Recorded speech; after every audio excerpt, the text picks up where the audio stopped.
안녕하세요. 금융 IT 안정성 강화를 위한 테스트 자동화 방안 웨비나의 사회를 맡은 LGCNS 이태희 선임입니다. 지난해 11월 금융감독원에서 IT 안정성 강화 가이드라인을 발표했는데요. 가이드라인의 내용이 무엇인지 또 어떻게 하면 완벽하게 대응할 수 있을지에 대한 전략을 금일 말씀드리려고 합니다. 오늘 발표를 해주실 두 분을 모시겠습니다. 안녕하세요. 안녕하세요. LGCNS에서 솔루션 사업 전략을 담당하고 있는 강윤구 책임입니다. 금일 발표에서 IT 안정성 강화 가이드라인에 대해서 설명드리도록 하겠습니다. 안녕하세요. 안녕하세요. LGCNS 퍼펙트인 프로덕트 매니저를 담당하고 있는 방아름 책임입니다. 오늘 퍼펙트인 제품 소개 및 가이드라인 대응 방안에 대해 설명드리겠습니다. 네, 그럼 우선 첫 번째 세션이죠. 금융감독원에서 발표한 가이드라인의 내용이 무엇인지 전체적인 내용을 파악하는 시간을 가져보도록 하겠습니다. 금융감독원에서 IT 안정성 강화 가이드라인을 발표한 이유가 무엇일까요? 한 번쯤 주식 청약을 해보셨을 겁니다. 신규 상장하는 종목들이 인기가 많아지다 보니까 주식 청약 당일에 사용자들이 몰리게 되면서 증권사 시스템이 먹통이 되는 일이 많아지게 되었습니다. 특히 청약 시작일, 마감일, 그리고 상장일에 많은 분들이 일시적으로 몰리다 보니까 시세 조회도 안 되고 청약이 안 되거나 하는 부분이 많았습니다. 작년에도 한 증권사에서 30분 정도 청약 신청이 안 되어서 청약 시간을 30분 연장했었던 적도 있습니다. 문제는 이러한 점들이 계속해서 반복된다는 점입니다. 저도 IPO 때 청약 신청을 했었는데요. 아무래도 많은 분들이 몰리다 보니까 MTS가 멈추거나 지연되는 느낌을 받은 적이 있었습니다. 이러한 대형 이벤트 때 시스템이 멈추는 문제 말고도 다른 이슈들이 있었다고 하는데요. 네, 맞습니다. IPO와 같은 대형 이벤트 대응뿐만 아니라 DR, 즉 재난 복구 계획에 대한 중요성이 점차 강조되고 있습니다. 데이터 센터 화재로 인해서 많은 분들이 사용하시던 메신저가 연계되어 있던 서비스가 모두 멈췄었던 적이 있고요. 지난해 11월에는 하드웨어 오류로 인해서 국가의 행정망이 마비되었었던 적도 있습니다. 당시에 저도 급하게 서류를 떼었어야 됐는데 정부24 시스템이 마비가 되어서 발만 동동 굴렀었던 기억이 있습니다. 이렇듯 데이터 센터 화재와 하드웨어 오류 등으로 인한 재난 상황에서 금융 시스템이 멈춰버린다면 단순한 불편뿐만 아니라 사회적인 혼란까지도 얘기할 수도 있습니다.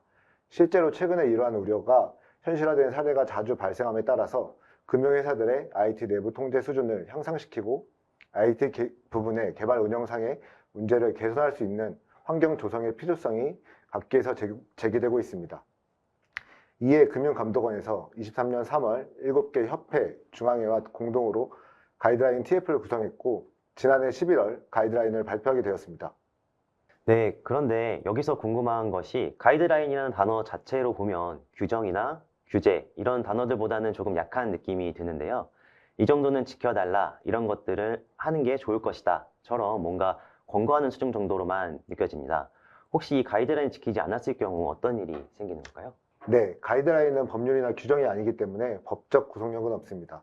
업계 모범 사례를 종합하여 가이드라인을 권고한 것뿐입니다. 하지만 전자금융감독 규정에서 세부적으로 정해져 있지 않은 사항을 안내하고 있기 때문에 가이드라인을 준수하지 않는다면 행정처분을 받을 수도 있습니다. 또한 금년 중 금융감독원에서 서면 검토 등을 통해서 준수 실태 조사를 할 것이라고 밝혔기 때문에 가이드라인 준수가 점점 중요해지고 있습니다.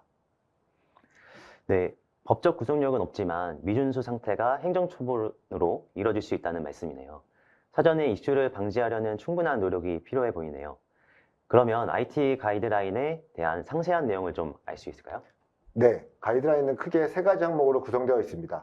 IPO 등 대형 이벤트에 대비한 전산 시스템 성능 관리 부분이 첫 번째입니다. 두 번째는 DR, 즉 재난 복구 시스템에 대한 내용입니다. 그리고 마지막으로 프로그램이 변경되거나 새로 개발되었을 때 이를 어떻게 테스트하고 배포할 것인가에 대한 프로그램 통제, 이 세 가지 부분으로 나누어져 있습니다. 이제 가이드라인에 대한 전체적인 내용이 잘 이해가 됩니다.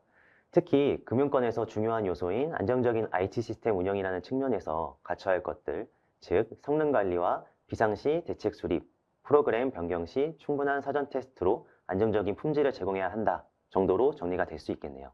네, 맞습니다. 세션 2에서 가이드라인에 대한 상세한 내용과 주의해야 할 점, 그리고 어떻게 대처하면 좋을지 말씀드리도록 하겠습니다.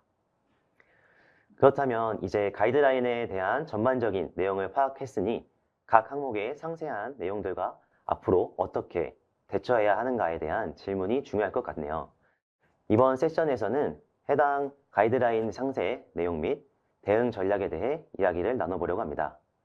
LGCNS에서 이번 가이드라인 대응에 아주 적합한 테스트 자동화 솔루션을 보유하고 있다고 하는데요.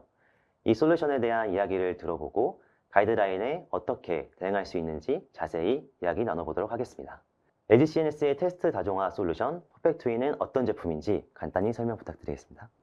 퍼펙트위는 기존 시스템에서 실제로 발생한 거래 데이터를 가지고 신규로 개발한 시스템에서 재현해보는 방식으로 신규 시스템이 잘 작동하는지를 검증할 수 있는 제품입니다.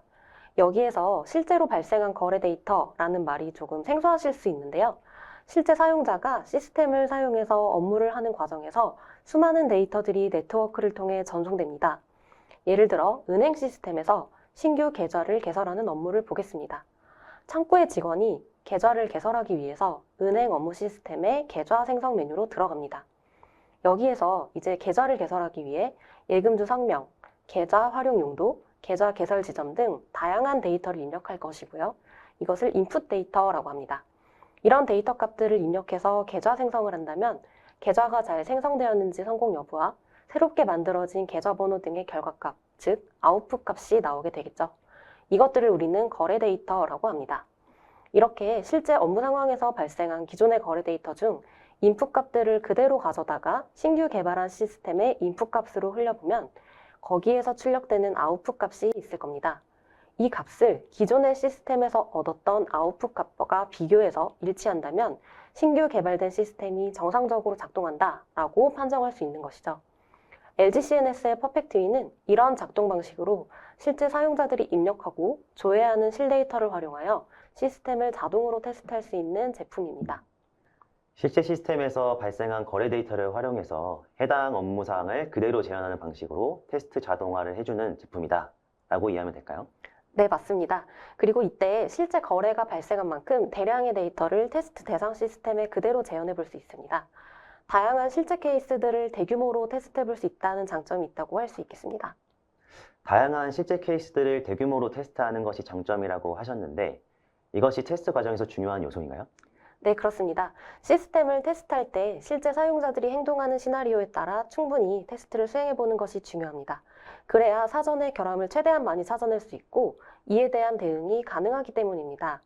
자료 화면의 왼쪽 as is 쪽을 보시면 A 업무와 B 업무 이렇게 나눠서 표현이 되어 있는데요. 앞에서 말씀드렸던 계좌 생성 업무를 조금 더 자세히 예시로 들어보겠습니다. 계좌 생성 업무 프로세스에는 예금주 이름으로 입력한 값이 실명인지를 인증하는 단계가 포함되어 있다고 해보겠습니다. 실명 인증을 위해서는 외부 인증기관에 이름 등 인증에 필요한 정보들을 전송하고 실명 여부를 확인하는 데이터를 받아오는 과정이 필요합니다. 보통 이런 식으로 외부 기관들과 데이터를 주고받는 것을 우리는 대외 연계 기능이라고 표현을 하는데요. 내부 시스템이 아닌 외부의 연계 기관 시스템과 통신을 하는 기능이기 때문에 이것을 테스트하는 것은 보통 매우 까다롭습니다. 연계 기능 테스트가 특별히 더 까다로운 이유가 있을까요? 우선 연계 기관의 담당자에게 우리가 이러한 데이터를 전송하는 테스트를 할 것인데 이게 잘 들어갔는지 확인해달라. 또는 외부 연계 기관에서 이런 데이터를 우리에게 보내주면 우리 쪽에서 정상적으로 조회가 잘 되는지 테스트하고 싶으니 이런 데이터를 보내달라 등의 연계기관 담당자와 사전 커뮤니케이션이 필요하고 일일이 데이터 전송이나 확인을 요청해야 한다는 불편한 점이 있습니다. 대부분의 업무 시스템은 상당히 많은 대외 연계 기능을 포함하고 있습니다. 따라서 연계 테스트에 대한 중요성도 굉장히 높은데요. 퍼펙트위는 기존 시스템에서 이렇게 대외 연계 기관과 실제로 주고받았던 데이터들을 활용한 테스트가 가능합니다.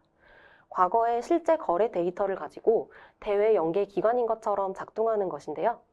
자료 화면의 가운데 5번 시뮬레이터, 대외 채널 처리기가 이 기능을 수행합니다. 정리하자면 퍼펙트위는 업무 시스템의 내부 프로세스뿐만 아니라 대외 연계 기능까지 실제 상황과 동일하게 재현하여 검증할 수 있는 테스트 자동화 솔루션이라고 할 수 있겠습니다.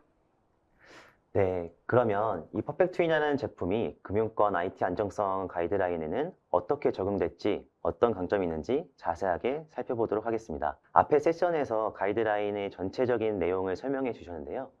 이번 세션에 대해서는 먼저 가이드라인의 3가지 내용에 대해서 각각 이야기 나눠보겠습니다. 가이드라인은 3가지 항목으로 구성되어 있는데 그 중에서 첫 번째 항목으로 제일 이슈가 되었던 대형 이벤트 관련된 이야기를 하고 있습니다. IPO 등 대형 이벤트 전에 서비스 중단 사고를 예방하기 위해서 성능 관리를 제대로 해야 된다. 실질적인 역량 관리를 요구하고 있습니다. 보이시는 것 같이 전산 시스템 성능 관리 가이드라인은 크게 5가지로 구성되어 있습니다. 성능 관리 임계치 설정, 대형 이벤트 시 유입량 분석 및 예측, 그리고 이에 대한 비상 대책, 조직 내규 마련, 내부 보고 체계 수립 등이 있습니다. 5개 상세 항목 중에서 기술적으로는 첫 번째, 두 번째, 세 번째, 그리고 5번째가 제일 중요할 것으로 보고 있습니다. 네, 한 개씩 자세히 보도록 하겠습니다. 첫 번째는 임계치 설정에 대한 이야기입니다.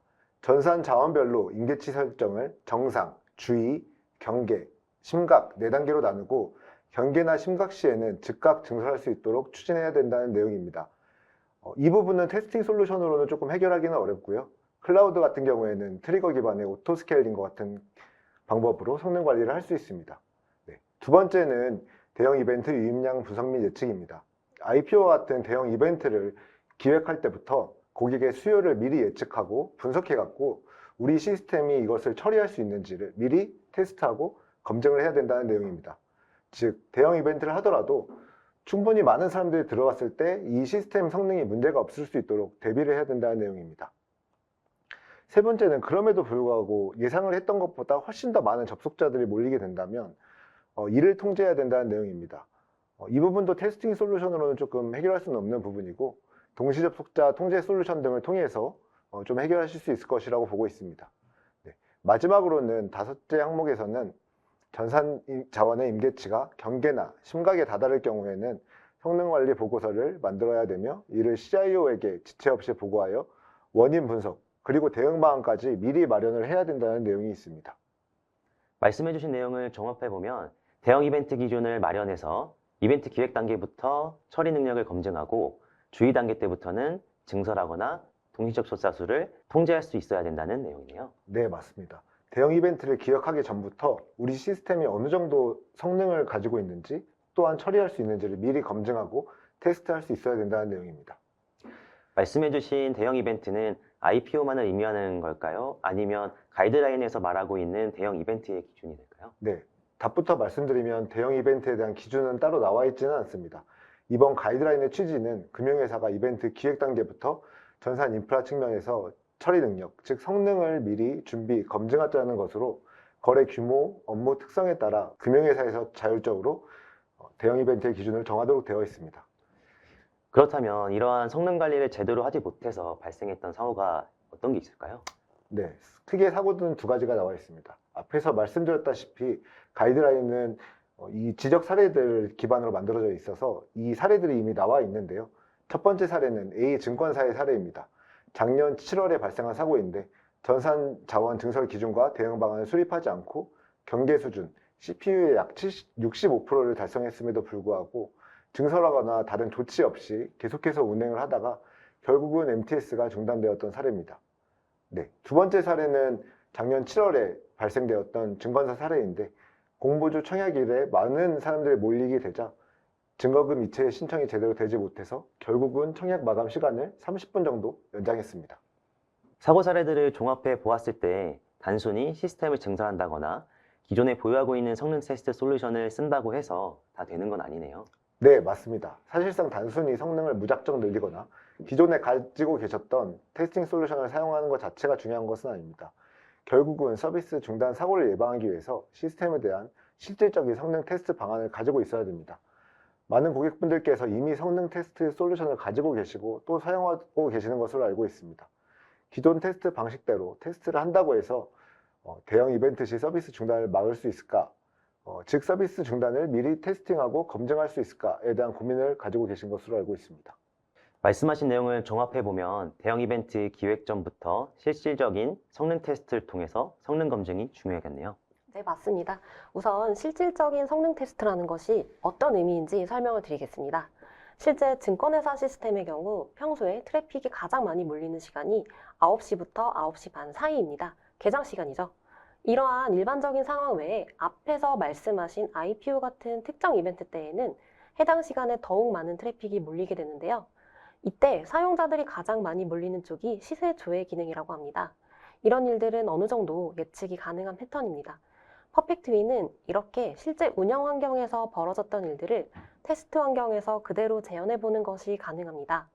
자료 화면의 1번, 2번 부분 보시면 9시부터 9시 반 사이에 공모주 청약 당시의 데이터를 캡처해서 우측 테스트 환경에서 반복적으로 테스트를 수행하는 것을 보실 수 있습니다. 3번, 4번 부분입니다. 특별히 IPO 같은 대형 이벤트를 대비해야 할 일이 있을 때는 과거 비슷한 대형 이벤트가 있었다면 그때의 데이터로 테스트를 해보는 것이죠. 이번에 우리 회사가 주관하는 IPO 대상 종목이 전 국민의 관심이 집중되는 핫한 것이라면 과거의 데이터 기반으로 2배, 3배 이런 식으로 좀 더 늘려서 테스트를 해보고 대비할 수가 있습니다. 금융회사의 경우 예전부터 대형 이벤트들이 많았을 것 같은데요. 그럼 기존에는 어떤 방식으로 성능을 검증하고 있을까요? 네, 보통은 동일한 상황에서 실제 데이터가 아닌 모의로 부하를 발생시키는 방식으로 성능 테스트를 하는 경우가 많습니다. 보통 금융권 회사에서 많이 사용하시는 유명한 성능 테스트 제품이 이렇게 모의로 부하를 발생시키는 방식인데요. 샘플 데이터를 여러 배 증폭시켜 인위적으로 부하를 발생시키는 방식으로 테스트를 실행합니다. 이때 시세조회 케이스를 활용해서 샘플 데이터를 만드는 등 어느 정도 상황을 예측해서 부하 모델에 적용합니다. 하지만 이런 예측이 잘못되어서 부하 모델이 잘못 만들어졌다면 어떨까요? 아무리 테스트를 통과했다 하더라도 완벽하게 검증이 되었다고 할 수는 없을 것입니다. 실제 환경에서 일어나는 다양한 시나리오를 기반으로 테스트한 것이 아니어서 미처 예측하지 못한 실제 상황들에 대한 대응이 어렵기 때문입니다. 반면 퍼펙트위는 과거 운영 환경의 데이터, 즉 실제 거래 데이터를 활용하여 트래픽이 몰리는 상황을 재현할 수 있습니다. 이런 방식으로 실제 발생했던 다양한 케이스 기반의 성능 검증이 가능한 것입니다. 가이드라인 첫 번째 항목에 대응하기 위해 실질적 성능 테스트 방안이 필요하다고 말씀드렸는데요. 유사한 패턴의 임의의 샘플 데이터를 단순 증폭시켜서 만든 부하 모델로 테스트하는 방식과 실제 거래에 기반한 다양한 시나리오가 적용된 데이터를 활용하여 테스트하는 방식, 이 두 방식 중 어느 쪽이 실질적으로 대형 이벤트를 대비할 수 있는 진정한 의미의 성능 테스트인지 고민에 답이 되셨기를 바랍니다. 네, 그럼 가이드라인 두 번째는 무엇이었죠? 두 번째는 DR센터, 재해복구센터와 관련된 내용입니다. 이미 많은 기업에서 재해 상황에 대처하기 위해 재해복구센터를 가지고 계실 텐데요. 이번 가이드라인에서는 단순히 재해복구센터를 가지고 있는 것이 중요한 것이 아니라 운영 환경에 준하는 인프라의 재해복구센터를 가지고 있어야 하며 재난 상황과 같은 비상 상황 발생 시에 운영 중단을 최소화하고 신속한 서비스 복구를 위한 훈련 및 테스트를 강조하고 있습니다. 상세 내용에 대해서 중요한 항목별로 알아보도록 하겠습니다. 첫 번째는 비상훈련 실효성 강화 및 환류 체계에 관련된 내용입니다. 핵심 업무 전체에 대해서 최소 5년에 한 번 이상의 재해복구 모의 훈련을 시행해야 된다는 내용입니다. 훈련 결과에 따라 미흡한 항목들은 업무 지속성 확보 방안 등에 반영, 개선되어야 합니다. 두 번째는 재해복구센터 인프라 확충에 관련된 내용입니다. 주 전산센터 마비 시에도 재해복구센터를 통해서 핵심 업무가 수행될 수 있도록 재해복구센터의 인프라가 확보되어야 합니다. 특히 대외기관과의 통신회선을 구축, 의무화함으로써 사실상 전산센터가 마비된다 하더라도 동일하게 서비스가 운영될 수 있어야 합니다. 운영 환경에 준하는 재해복구 센터 구축뿐만 아니라 모의훈련, 연기 테스트가 굉장히 중요하겠네요. 그렇다면 이러한 비상대책 수립을 제대로 하지 못해서 발생했던 사고는 어떤 게 있을까요? 첫 번째 사고 사례는 사고 사례까지는 아니고요. 재해복구센터를 제대로 갖춰놓지 못한 사례입니다. B 증권사는 재해복구센터가 주 전산센터의 25% 수준에 불과했습니다. 이렇게 되면 재해복구센터가 제대로 기능을 하지 못하기 때문에 문제가 될 수 있습니다. 두 번째 사례는 전자금융업의 기업에 대한 이야기인데요. 대외 연계기관과의 연계 훈련을 실시하지 않고 대체 수련도 마련하지 않아 화재가 발생했을 때 간편결제 서비스가 중단되었었던 사례가 있습니다. 이러한 문제들은 가이드라인에서 이야기하고 있는 운영 환경에 준하는 재해복구센터를 구축해야 된다는 내용과 주 운영센터와 재해복구센터가 대외 연계 기관의 실효성 있는 훈련, 테스트 방안에 대한 강조를 하고 있습니다. 그렇다면 실효성 있는 훈련 테스트가 중요하다고 말씀 주셨는데요. 이런 실효성 있는 훈련 테스트를 하기 위해서 퍼펙트 웨이는 어떻게 사용될 수 있을까요? 네, 우선 여기에서 집중하셔야 하는 것은 단순히 형식적으로만 재해복구센터를 갖추고 비상대책 훈련을 하면 된다는 것이 아니고요. 운영 환경에 준하는 재해복구센터를 갖추고 운영 환경과 거의 동일한 상황을 가정해서 훈련해야 한다는 것입니다. 요즘 워낙 통신이 발달해서 서비스가 잠시라도 중단되면 그 파급이 엄청납니다. 그래서 대부분 기업에서는 재해복구센터도 구축해두고 정기적으로 재해복구 훈련도 수행하고 나름의 체계를 갖추고 계실 텐데요. 보통 재해복구 훈련하실 때 우선 운영 환경의 데이터를 재해복구 훈련 환경에 그대로 복제를 합니다. 지금 보시는 자료는 가운데에 퍼펙트인이 표현되어 있는데 이 부분을 우선 살짝 가리고 보시면 될 것 같습니다. 좌측 실제 운영 환경에서 우측의 DR, 재해복구 환경이라고 하죠, 보통. 이 재해복구 환경을 운영 환경과 동일하게 구성해두고 데이터베이스도 복제해서 동기화도 하고 이렇게 환경을 만든 다음 이 환경이 비상시에 운영 환경을 대신할 수 있는지를 점검하는 것이죠. 이때 이 점검 과정이 얼마나 의미 있게 잘 진행되는지가 관건입니다. 재해복구 환경을 잘 구축하고 점검을 해야 한다는 것인데 그럼 어떻게 해야 의미 있는 훈련이 가능할까요? 운영 상황을 가정하여 발생할 수 있는 케이스들을 최대한 많이 테스트해보고 재해복구 센터 환경에서도 정상적으로 동작하는지 확인해야 합니다. 퍼펙트 윈이 도입되지 않은 그런 상황을 가정해 보겠습니다. 이런 자동화 도구가 없는 상황에서 재해복구 환경이 잘 돌아가는지 보기 위해 더 다양한 케이스, 더 넓은 범위의 업무까지 테스트해 보려고 합니다. 하지만 일일이 수동으로 전부를 테스트하고 확인하면 시간이 오래 걸린다는 현실적으로 어려운 부분이 있습니다. 그래서 일부 핵심 업무 시나리오에 대한 테스트를 수행해서 통과하면 재해복구 환경이 잘 작동한다 라고 간주하는 경우가 많습니다.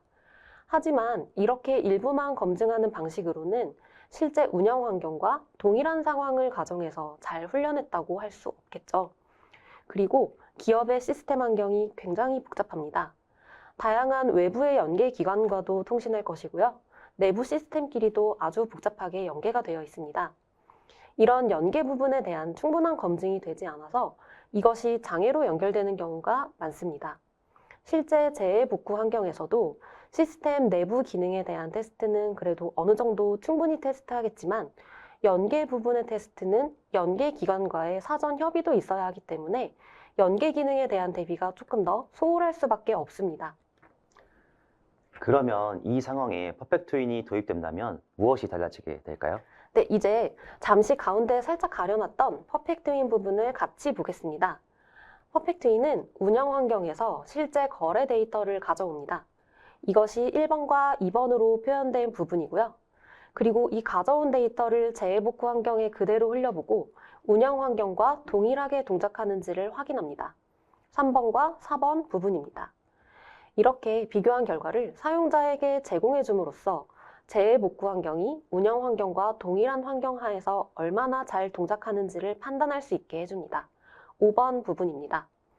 퍼펙트 윈은 동일한 환경에서 동일한 거래 데이터로 특정 과거 시점의 상황을 그대로 재현할 수 있는 제품이기 때문에 운영 환경과 얼마나 동일하게 구축되고 운영되고 있는지 재해복구 환경을 점검할 때 특히 더 유용합니다.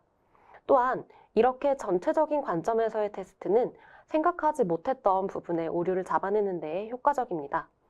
핵심 업무가 아니라고 생각하고 훈련 시에 검증하지 않았던 영역에서 오류를 잡아낸다거나 대외 연계 기능에 대한 테스트도 충분히 진행할 수가 있고 또 더 나아가서 기능상 오류가 아닌 인프라 설정상의 문제까지 찾아낼 수 있는 것이죠. 이렇게 사전에 충분히 재해복구 센터를 준비해두고 정기적으로 제대로 된 검증을 해야만 비상 상황이 발생했을 때 대응이 가능할 것입니다. 네, 자세한 설명 감사합니다. 이제 비상대책 훈련에 대한 중요성을 충분히 느끼셨을 것 같고요. 이것을 어떻게 잘 수행할 것인가에 대한 해답 역시 잘 찾으셨을 거라 기대합니다. 마지막 가이드라인은 어떤 것일까요? 네, 마지막은 프로그램 통제와 관련된 내용입니다. 개발을 하고 나서 혹은 변경을 하고 나서 제대로 작동을 하는지 다른 시스템에 영향은 없는지를 테스팅하고 배포해야 된다는 내용입니다. 특히 테스팅의 경우 별도 담당 조직을 구성하거나 자동화 솔루션을 도입을 통해서 제대로 된 테스팅 역량을 가지고 있어야 된다는 내용을 굉장히 강조하고 있습니다. 상세 내용에 대해서 중요한 항목별로 알아보도록 하겠습니다. 첫 번째 내용은 제3자 검증 및 통제를 강화해야 된다는 내용입니다. 아무래도 개발자가 테스팅을 직접 하다 보면 팔이 안쪽으로 굽는다라는 말이 있듯이 일부러 그러시진 않겠지만 조금은 용이한 방식대로 테스트하는 경향이 아무래도 있을 것으로 보입니다. 그렇기 때문에 개발자가 아닌 제3자를 통해서 객관적인 시각으로 테스팅하고 할 수 있도록 테스팅팀을 따로 조직해야 된다는 내용이 있고요. 다만 최근에 개발자를 구하기가 너무 어렵다 보니까 회사 규모에 따라서 조금 작은 회사의 경우에는 별도의 조직을 구성하지 못한다면 업무를 조금 분리해서 테스팅을 하도록 되어 있습니다. 또 두 번째 내용이 아무래도 제일 관심이 많으실 것 같습니다. 운영환경 시스템과 유사한 테스팅 자동화 솔루션을 도입해야 된다는 내용입니다. 그리고 마지막 세 번째로는 안정성을 위해서 고객의 접속 시간이 적은 시간대로 프로그램을 배포해야 된다는 내용이 있습니다. 제3자 관점에서 그리고 테스팅 솔루션 도입을 통해 객관적인 테스트 그리고 운영 환경에 준하는 테스트 방향이 중요하다고 말씀하셨는데요. 그렇다면 프로그램 통제, 즉 테스팅이 제대로 되지 못해서 발생했던 사고는 어떤 것이 있었을까요? 프로그램 오류와 관련돼서 비증권사의 시스템 내에서 수익률 표기에 오류가 있었습니다. 예를 들어서 수익률이 100%로 나왔어야 되는데 1000% 혹은 10,000% 표기되었던 것입니다. 이는 프로그램 변경 시에 충분한 테스트를 수행하지 않았기 때문에 수익률 및 평가 손익에 오류가 되었던 것입니다. 그렇다면 가이드라인에서 말하고 있는 운영 환경에 준하는 테스트 방안은 무엇인지에 대한 고민을 하실 수 있을 것 같습니다. 단순히 자동화 솔루션을 도입하는 것뿐만 아니라 실질적인 서비스 중단을 예방하기 위해서 어떤 자동화 솔루션을 도입해야 되는지에 대한 고민을 가지실 것 같습니다. 많은 고객분들이 고민을 하고 있을 텐데요. 제가 알기로는 자동화 테스트 도구에는 다양한 것이 있다고 알고 있는데 어떤 자동화 도구를 써야 할까요? 그냥 테스트 자동화 솔루션을 쓰기만 하면 가이드라인을 지키는 것이고 서비스 중단을 예방하는 것일까요? 사실 이 부분에 대해서 굉장히 많은 담당자분들이 고민을 하고 계시는 것으로 알고 있습니다. 저희 쪽으로도 굉장히 많은 문의가 오고 있는데요. 가이드라인에서는 어떤 자동화 솔루션을 써야 한다고 특정해 놓지는 않았습니다. 테스팅 솔루션을 특정해 놓지는 않았지만 제대로 된 시스템 안정성을 확보할 수 있는 그런 자동화 테스팅 솔루션을 고르시는 게 중요해 보입니다. 어차피 테스트 자동화 솔루션을 도입해야 한다면 이왕이면 좋은 제품을 잘 고르는 것이 중요할 것 같은데요. 어떤 것이 좋은 제품일까요?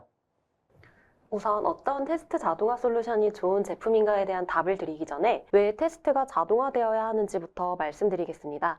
방금 강윤구 책임님께서 개발자가 테스트를 하는 경우 팔이 안으로 굽는다 이런 표현을 해주셨는데 이 표현이 아주 정확하게 맞습니다. 개발자들이 보통 수동으로 테스트할 때는 결과가 잘 나오는 방향으로 테스트를 하게 될 수밖에 없습니다. 왜냐하면 직접 개발을 했기 때문에 이 기능을 어떻게 사용하는지 그 순서를 정확히 알 것이고 입력해야 하는 값들이 무엇인지 어떤 형태인지 정확히 알고 있기 때문입니다. 하지만 실제 사용자들은 정확한 순서를 잘 모르기도 하고 예상하지 못한 형식에 맞지 않는 이상한 값들을 입력하기도 합니다. 요즘 금융회사들은 다양한 고객 채널을 보유하고 있습니다. 특히 모바일 어플리케이션 채널은 기본적으로 다 몇 개씩은 갖고 계실 텐데요. 이런 채널들을 테스트하는 최종 단계에서는 업무 프로세스를 전혀 모르는 일반 사용자에게 아무 가이드 없이 그냥 써봐라. 예를 들어 이 새로운 은행 모바일 어플리케이션으로 계좌 이체 한번 해봐라 라는 식으로 테스트를 진행하기도 합니다. 그런 방식으로 테스트를 하게 되면 오류 케이스들이 너무 많이 도출될 것 같은데 그럼 안 좋은 거 아닌가요? 테스트의 목적은 단순히 테스트 성공률을 높이는 것이 아니라 고객에게 서비스를 제공하기 전에 미리 최대한 많은 결함을 찾아내서 빠르게 조치하는 것입니다. 이렇게 아무렇게나 한번 써봐라 하는 이유는 테스트 커버리지를 충분히 확보하기 위한 의도인데요. 테스트 커버리지란 시스템에 대해 테스트의 범위가 얼마나 되었는지를 나타내는 정도라고 할 수 있습니다. 결과가 잘 나오는 방향으로만 의식적으로 테스트를 수행한다면 오류 케이스를 사전에 잡아내고 이에 대한 대응을 하기가 어려워집니다. 따라서 테스트 커버리지를 충분히 확보할 수 있는 테스트를 수행하는 것이 매우 중요합니다. 그러기 위해서는 폭넓은 테스트 시나리오를 만들고 각 시나리오에 대해 다양한 경우의 테스트 데이터를 적용하여 테스트를 수행해야 합니다. 결국 테스트 실행 건수가 엄청 많아지게 되겠죠. 이것은 사람이 수행하는 것보다 자동화 도구를 활용하는 것이 훨씬 효율적입니다. 자료 화면을 보시면 퍼펙트윈이 실제 서비스 운영 환경의 데이터를 수집하고 테스트 환경에서 이를 활용하여 검증하는 모습이 표현되어 있습니다. 이미 말씀드렸던 퍼펙트윈의 작동 방식입니다. 실거래 데이터를 활용함으로써 다양한 케이스 검증이 가능하고 반복적인 자동 실행이 가능합니다. 그러면 이렇게 자동으로 테스트를 빠르게, 다양하게 해봐야 하는 이유가 있을까요? 최근 변화의 속도가 굉장히 빨라졌습니다. 고객의 요구사항이 있을 때 이것을 즉각적으로 반영해줘야 하는 그런 시대가 되었는데요. 고객들은 서비스 사용에 조금이라도 불편을 느끼면 바로 다른 대안을 찾기 시작합니다. 특히 그 불편이 바로 개선되지 않고 끊임없이 지속된다면 반드시 다른 대안을 찾아 떠나갑니다. 그래서 고객의 요구사항을 즉시 반영하여 서비스를 업데이트하는 빈도수가 점점 높아지고 있는데요. 이 과정에서 테스트가 병목이 되어서는 안 되겠죠. 수동으로 테스트를 하느라 시간이 많이 소요되고 이것이 서비스 업데이트의 속도를 방해하는 요소가 되면 안 됩니다. 그래서 우리는 이렇게 테스트 커버리지와 속도를 확보하기 위한 테스트 자동화를 반드시 해야 한다고 할 수 있겠습니다. 네, 그럼 결국 좋은 테스트 자동화 솔루션이란 아주 다양한 케이스를 충분히 반복적으로 테스트할 수 있는 제품이라고 할 수 있겠네요. 네, 맞습니다. 퍼펙트윈을 도입한다면 과거에 실제 발생한 거래 데이터를 활용하여 거의 대부분의 시나리오에 대한 검증이 가능해질 것이고요. 자동으로 대량의 테스트를 반복 실행해 줄 수 있기 때문에 더욱 많은 건수를 빠르게 테스트할 수 있습니다. 어떤 테스트 자동화 제품을 선택하셔야 할지 고민이 많이 해소되셨기를 바랍니다. 네, 오늘 발표 내용을 한번 정리해 보겠습니다. 세션 1에서는 IT 가이드라인에 대한 전반적인 내용을 말씀드렸고, 세션 2에서는 가이드라인의 상세한 내용 및 이에 대한 대응 방안에 대해서 말씀드렸습니다. 정리해보면 실환경에 준하는 성능 테스트 방안, 재복구 센터와의 실질적인 훈련 및 연계 테스트, 시스템 안정성을 보장해 줄 수 있는 테스팅 방안이 중요하다고 말씀드렸습니다. LG CNS의 퍼펙트윈을 통해서 IT 가이드라인에서 강조하고 있는 금융 시스템의 안정성을 확보하실 수 있을 것입니다. 퍼펙트윈은 국내 100여 개의 고객 및 레퍼런스를 보유 중이며 미국, 독일 등 6개 국가의 특허도 보유 중입니다. 퍼펙트윈을 사용하신다면 금융 시스템 안정성에 대한 고민을 해결하실 수 있을 것이라고 약속드릴 수 있습니다. 긴 시간 동안 경청해 주셔서 감사합니다. 궁금하신 점이나 퍼펙트윈에 대해서 더 알고 싶으시면 문의 남겨주세요. 성심성의껏 답변 드리겠습니다. 감사합니다.